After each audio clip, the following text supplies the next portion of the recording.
All right, so now that we've got our quorum, we've met quorum, I like to call this meeting to order. Second. Yeah. We got a second. All right, so thank you all so much for joining us for our April SAC meeting. Quite a few things going on, especially as we get prepared for testing to begin next week. I would like to motion to forego a reading of the minutes since Ms. Fletchinger is not here. Yeah, second. All right, so we're gonna continue on into our agenda. All right, so we're gonna be able to go over the principal update where Mr. Knappins is gonna be going over the budget for the 24-25 school year, along with talking about testing as testing season is quickly approaching before we do our normal spiel of the great things going on at Endeavor. So this time I'm gonna hand it on over to Mr. Knappins. All right. Well, good morning, everybody. Today's hat day, but I'm gonna take it off just for 1 second. All right. So we do this every year. We have an opportunity to meet with members of the community and stakeholders to go over the budget for the upcoming school year. And we just kind of talk about key points. We had this conversation with the Endeavor staff, I don't know, probably close to a month ago, 3 weeks ago. So very similar presentation. And so what I'll ask you to do is, if you have questions about any of the stuff we go over, questions about funding and things like that, please, write them down or just commit them to memory and then try my best to answer all the questions when we're done, okay? So, generally speaking, there's good news, there's bad news, but mostly it's pretty good news. As we talk about this, we're going to talk about like the creation of positions and the elimination of positions, but we're just going to talk about positions and not specific people, okay? And then just so everybody knows, like our overall operating budget at Endeavor is about $4.5 million. So it's pretty substantial. We're we're kind of creeping towards that smaller side as an elementary in regards, or as it kind of pertains to Orange County Public Schools. In our projections for next year, we're slowly getting smaller when other areas in kind of Central Florida are getting bigger, and so that's kind of where we're at. You'll see how it kind of impacts our budget, right? So, next slide, please. All right, so the unique programs that we have at Endeavor, and that we're going to continue to have at Endeavor. We have some very specific programs as it pertains to ESE, and those are students or special education students. We have two, and none of this has changed actually. So from the ESE side, none of this has changed. We have two K-5 IND units, all right? And those are specialized units for students with intellectual disabilities. Orange County has other schools that have specific units, whether it be units that are specifically designed for students with autism. They have units that students who have like some extreme behaviors. Our units are IND. Man, they're lovely. Like we've had the same two teachers forever. Mr. Aldo's been here forever, and Ms. Wood's been here for a really long time. And man, they're fantastic. Like they're fantastic. They do a great job, and it's very, very zen when you go in there. So new to us last year were our pre-K full day ESE units. We have two of those. We're going to continue with two of them. Then we have one half-day pre-K unit. It's AM, PM. So pre-K is different than VPK. The funding sources are different. So try to be very specific when I use those terms. And then we have one varying exceptionality teacher. Actually, that changed to SLD teacher. Though that person provides direct services to students who are mainstream students. So those are ESE students who are in a traditional classroom setting, and they maybe get pulled out, or that person pushes in to provide services during the regular school day. Okay. All right. So on the two-way dual language side, it is backed by popular demand. We're going to continue with our full day VPK program, and the reason is VPK. So VPK is funded by the Early Learning Coalition, so we get half of that. So we're funded half of the position for the classroom teacher and half the position for the paraprofessional that's in there, and then the school's responsible for paying for the other half. We're going to continue with our kindergarten unit, kindergarten class like we had this year, and then we're going to continue to grow the program, so we'll have that program in first grade next year too. So we're excited to see it grow. Actually, we had some great parent input, people who are very passionate about continuing this program. So I'm excited. I'm excited because people are excited about it. So it's great. We're excited. So these are our unique programs. All right, so a lot of numbers up here, so bear with me. So what you'll see on this side is this is Endeavor this year, okay? And then this is Endeavor next year, all right? So currently, we have 56 kids in kindergarten. I'm not gonna read all those numbers so you can see them, right?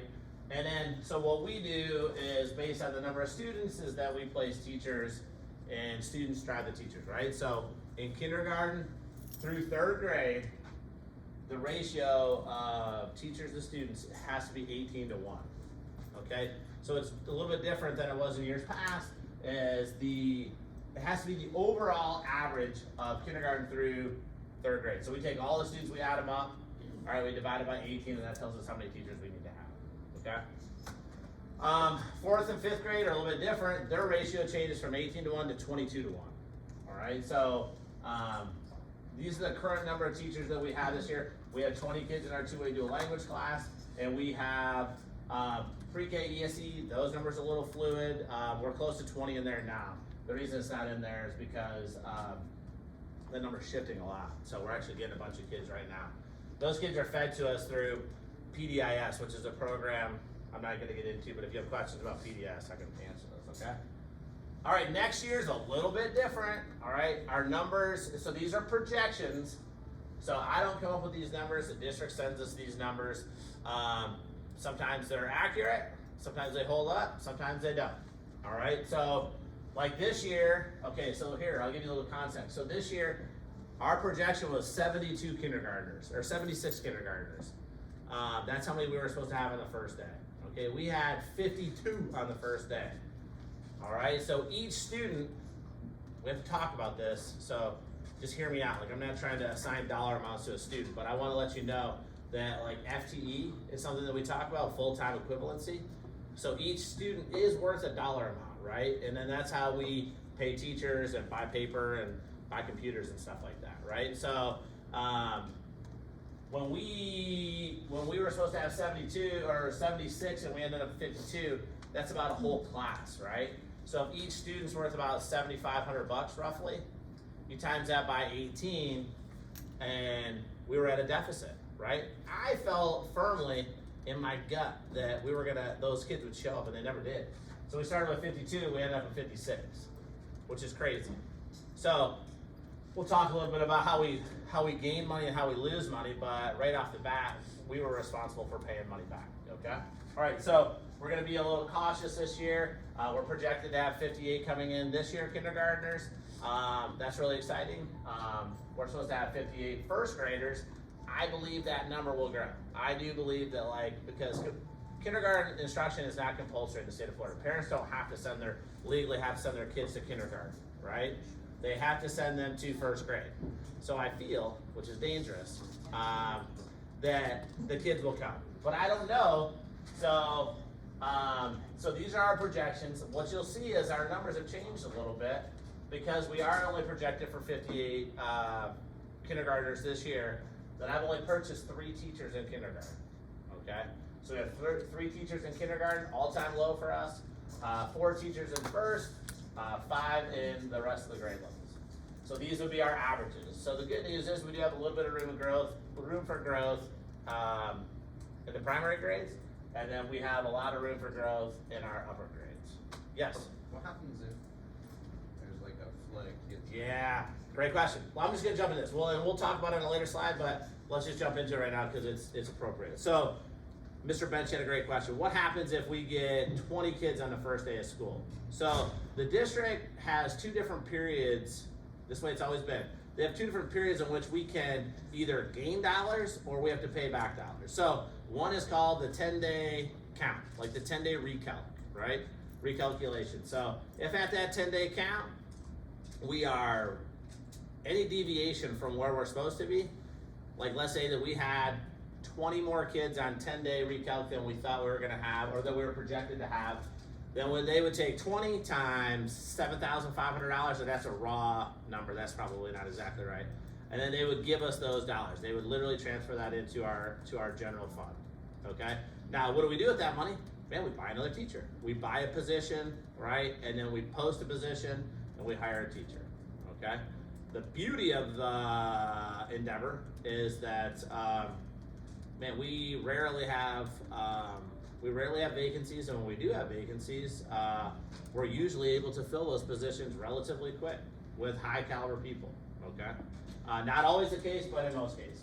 So, like what Mr. Bench was saying, like, yeah, we get this money, but on the contrary, like if we lose students, if we don't have students, then the school is responsible for paying that money back out of their general fund, right? So if we lost 10 kids, if we were below 10 kids, they would say, all right, you owe us $75,000. They don't ask us, they just take it, okay? So, good question. And then the second time that happens is the growth between that 10-day count and like the middle of October. It's our first survey period when the state surveys us for our actual student numbers, right? So after October, if we're up 20 kids, then we get more money. Or just the opposite, if we're below, they take more money. That happened to us twice this year. So they take it out of what we call like our contingency. And traditionally we've carried like our contingency would be like our savings account here. And we'll talk about that in a second. I'll get into that. Any questions about the numbers? These numbers are generated by a person downtown. His name's Thomas Moore. He's our district demographer, the study of demographics. And I talked to him one time. He talked about everything. I'm like, dude, how do you come up with these numbers? And he talked about birth rates. He talked about utility bills. He talked about like all different types of factors that they take into, all these data points they take into consideration to come up with a ballpark figure. And usually first through fifth are pretty close. The wild card is always kindergarten. And it's really been a wild card since the pandemic, right? And we see, people are more apt to keep their kids at home and things like that, or alternative to public schools. So, good question. All right, I'm gonna move on so I don't take up everybody's time. All right, so here's some gains and some losses, okay? So instructional positions lost to decrease of student enrollment and a loss of grant funding, and I'll tell you what that means really quick. Grant funds, you guys know about CARES Act. I think most of us have heard of the CARES Act, like supplemental government funds. The district interpret that as ESSER funds. ESSER, I don't know what the acronym stands for, I'm just being honest with you. But we received ESSER funding ever since the pandemic, which allowed us to hire like supplemental positions. We were able to hire like interventionist positions, some classified positions like ESC positions to support students in the classroom. But because of decreased student enrollment, we're actually losing 4 instructional positions next year. All right, so generally we add positions. Generally we're growing. But in the last 2 years, we've seen a decline in our student population for a number of different factors, okay? We have a behavior specialist here. She's fantastic. We're gonna continue. The district paid for 0.75 or 3/4 of that role. We elected to pay for the other 0.25 because that role is so important to us. And then a big change is if you have an ESC student at our school, you know what a staffing specialist does. They deal with all the ESC and 504 procedures. If your kid is in the process of consent for an IEP, or you have those annual amendments to your IEPs, like the staffing specialist owns that role. Interesting, the district, big shift here in the last month, they've explained to us that the staffing specialist will now be controlled by the district. Anyways, they'll work at Endeavor, but they won't be managed by me, right? Like they'll be managed by the building principal, they'll be managed by people at the district. I don't really know what their rationale was, but that's what they told us they were doing. So, so it'll be interesting to see how that plays out, all right? So we're not responsible anymore for hiring that position or funding that position. Classified positions purchased for next year. We have 2 bilingual paras, 1 Spanish, 1 Portuguese. We have a PE para. We have 1 program assistant that's a basic program assistant. We have a school health assistant, that's what the SHAW is. We have 9 severely handicapped paras. Those support the units that we talked about earlier. we have a school secretary bookkeeper, and then we have a registrar school secretary. Okay, so those people do all the stuff that nobody gives them credit for every day, doing the little things all day. If And you're today's severely- their day, it's admin professional Yeah, day. so if you're a school, if you're a severely handicapped para and you're working in a unit, you could be changing diapers, you could be all types of things. Huh? Feeding tubes, feeding Yeah, them, I mean, we everything, all have, kinds of stuff. yeah, so we have very specific, demands here. Okay? Any questions about that? Yes, ma'am? When you say ESE positions, how about positions, let's say, during the cafeteria hours and during recess? Do you have aides that are there for those specific children? Well, so during recess, traditionally, it kind of varies, right? So during recess, the classroom teachers support and supervise their students. They do a fantastic job. They're placed throughout the playground. Cafeteria is a little bit different because that's when the teachers are eating lunch. So, and there's a variety of people who do lunch duty, right? Whether it be myself, a number of people, whether it be Miss Wilson, assistant principal, Miss Zupa, Miss Andrea. Now, what you'll see, so it could be anywhere from administration to non-classroom instructional personnel, like the content area coaches. Mr. Mack does lunch duty, and to the classified staff. The other part too is students who are in the self-contained units that we talked about earlier.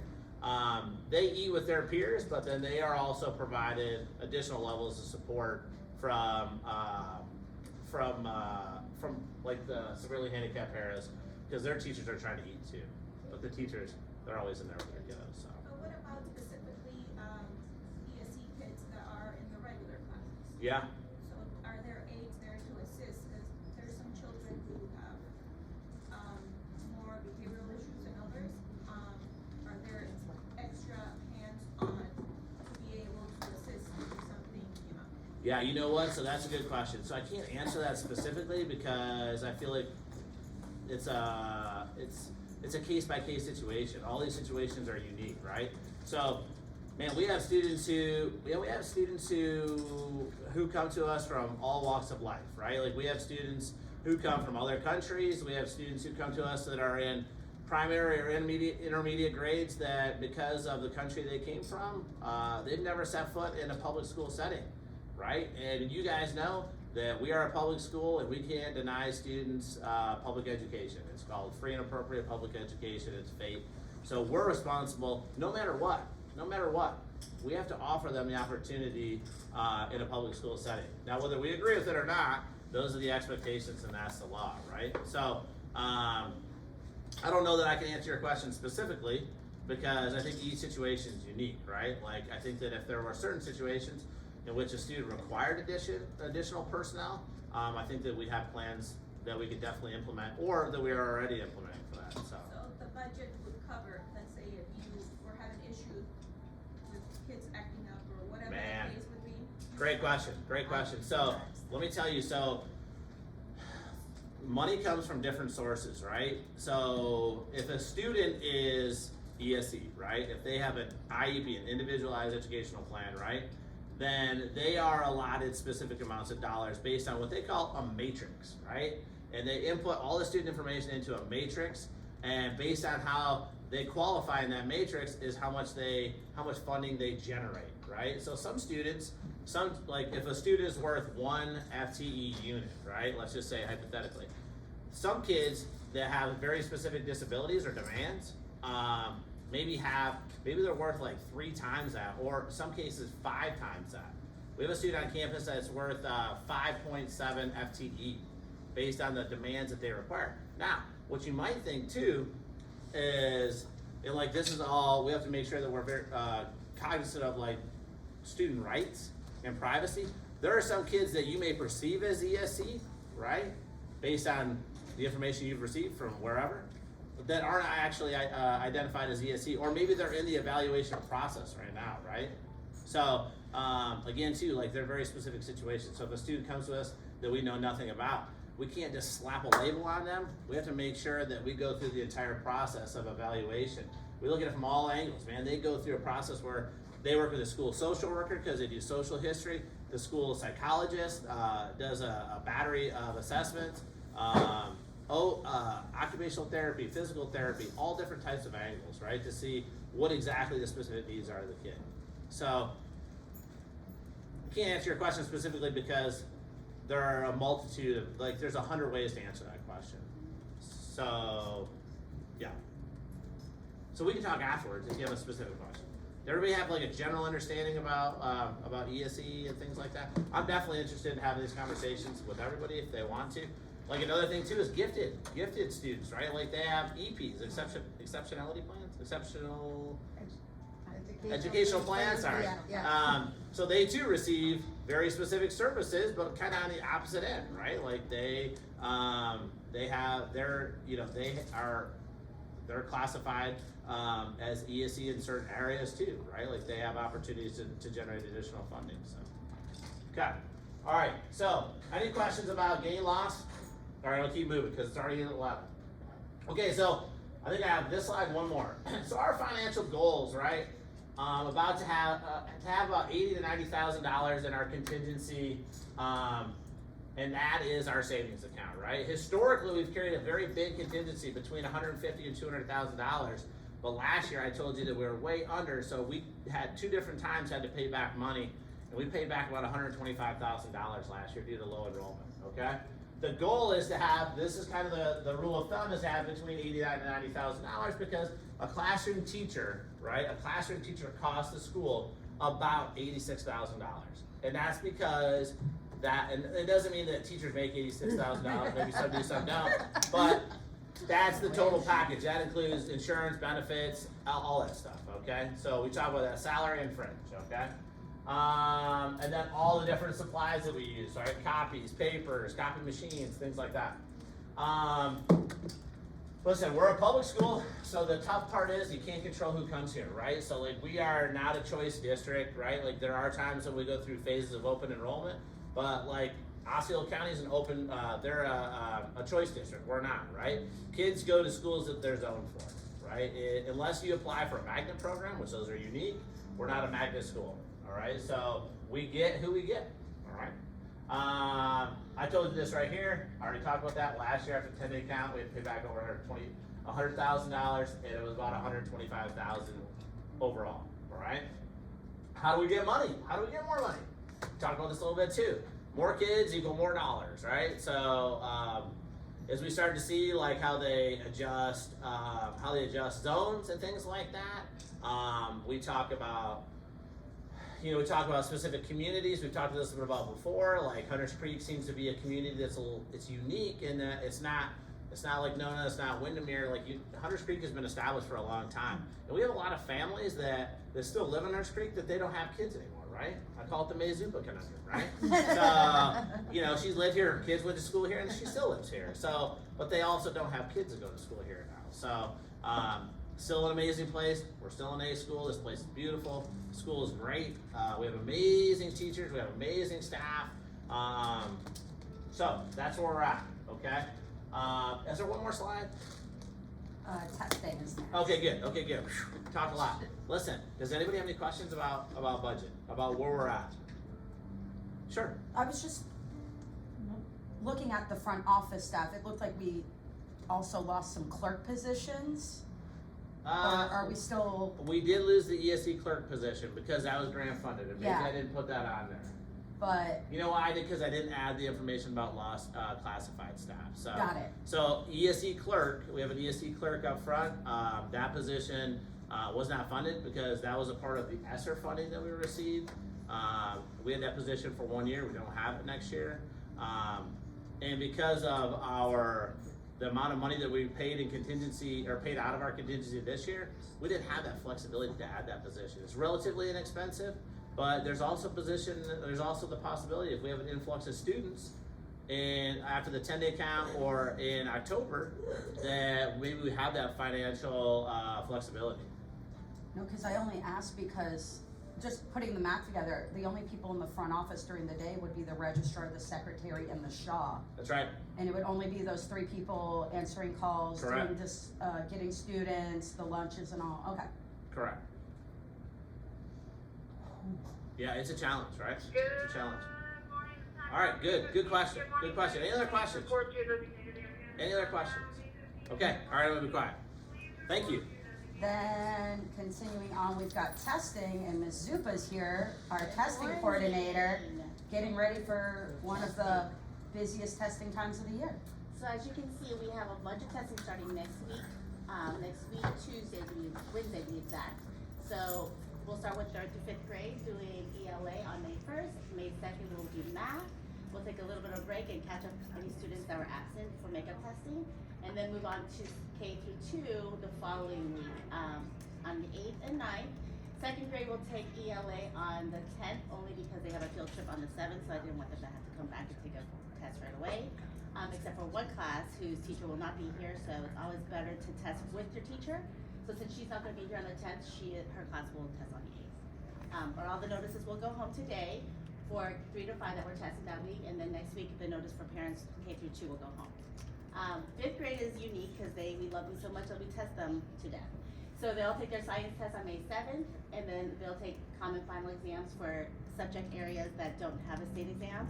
The following week on May 14th, 15th, 16th, and 17th. So health, art, music, and PE, which they are totally ready for because these kids love all these extracurricular areas. We also have VPK testing coming up because those are also students that get tested 3 times a year to see their progress within our VPK unit. That's also for federal testing guidelines and then our state guidelines as well. All right, any questions with testing?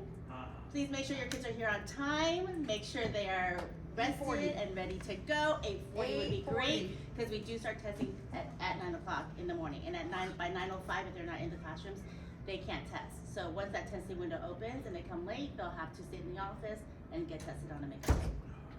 Yes, So ma'am. since we're going into testing in May, are there any Wednesdays that are gonna be adjusted Good job. for testing? Yes, To so become long May- Wednesdays? Yes, May 1st, I believe, and May 8th are Wednesdays. Those are long Wednesdays. Those we do not get out early for. Thank you, Ms. Torres. Remember last year they were all long Wednesdays? It was Oh. terrible. I loved it. That was long. You loved it? I had a planning time. It Oh, was that's great. true. No, those are long Wednesdays. But the 1st and the 8th for sure will be our long Wednesdays this year. Only 2, that was great. Oh, actually, we had other ones, but those were for high school students. And what were the helpful hints for testing? To be here on time, well rested the night before. Well rested. Yes, a good breakfast. You guys have any questions for testing? Students with accommodations are pulled out from testing rooms, just so that you know. If a student does have an accommodation on their IEP or EPs, they are pulled out into a smaller group setting and given those accommodations. Can I say one thing? Sure. Hey, I'm gonna say I'm gonna have to add this, right? Like, man, we have all these giant tests coming up, and man, the teachers have been working so hard, right?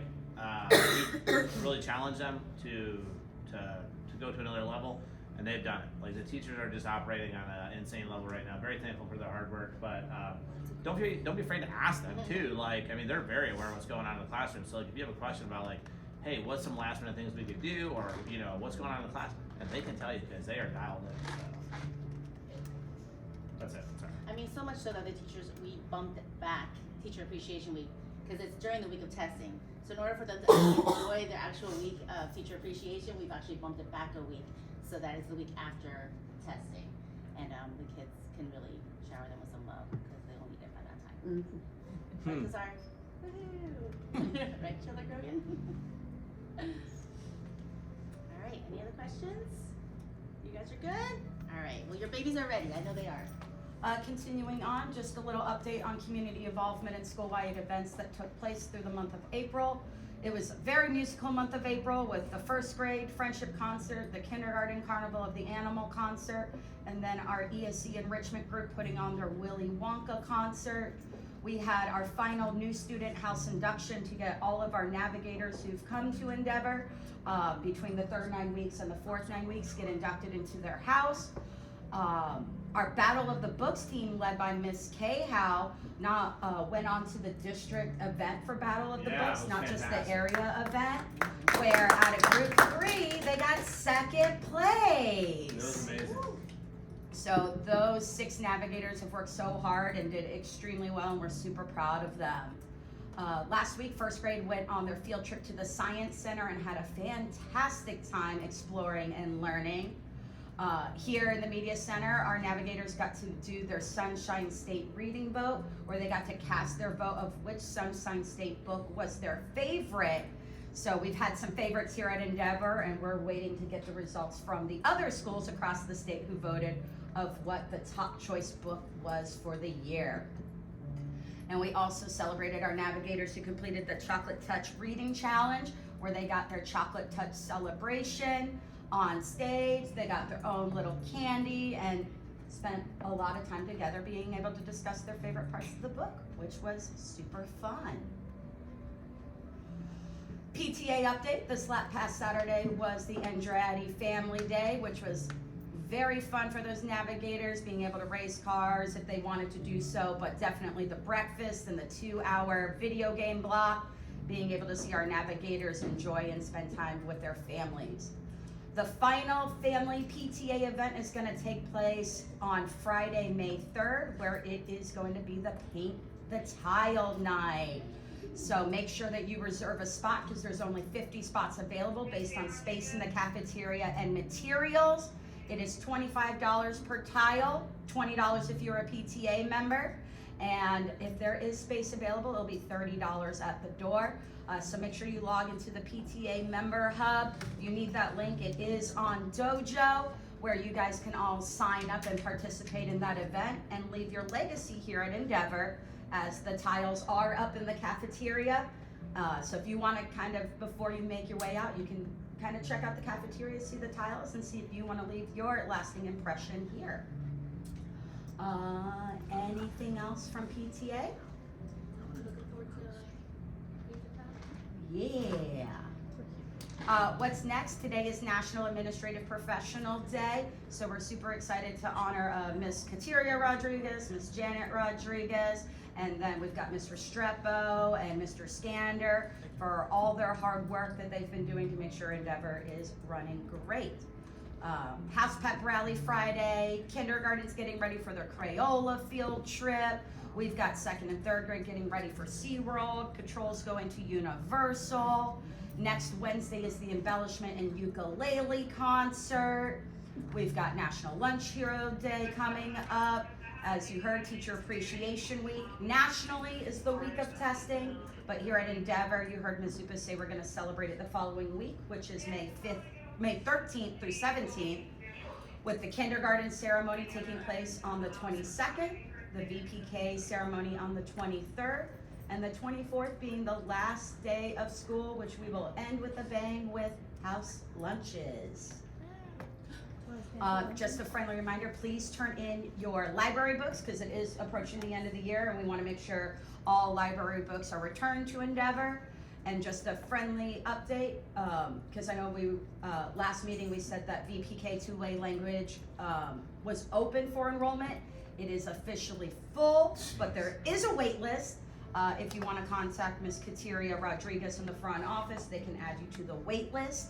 And Ms. Zupa's got something. One more thing, this Friday we will have a pep rally, a testing pep rally. So your students will come home, hopefully jazzed a little bit about testing for next week. Just hype them up, you know, make sure that you guys feel the hype just like we do here at school, and we're getting them ready. So they're gonna come home with some swag, and they're gonna be really excited to wear the swag on testing day.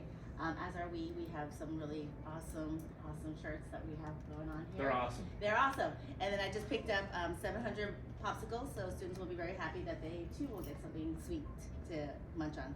We did that for teachers last week, and they're like, where are our popsicles? So they'll be getting theirs on Friday. Okay? At the point where we reserve this time as an open forum, field any questions from our community members and stakeholders. Yes, ma'am.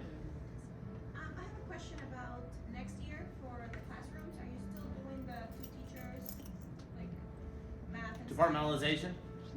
Our plan is to continue departmentalization. The only one that we're kind of teetering on is 3rd grade.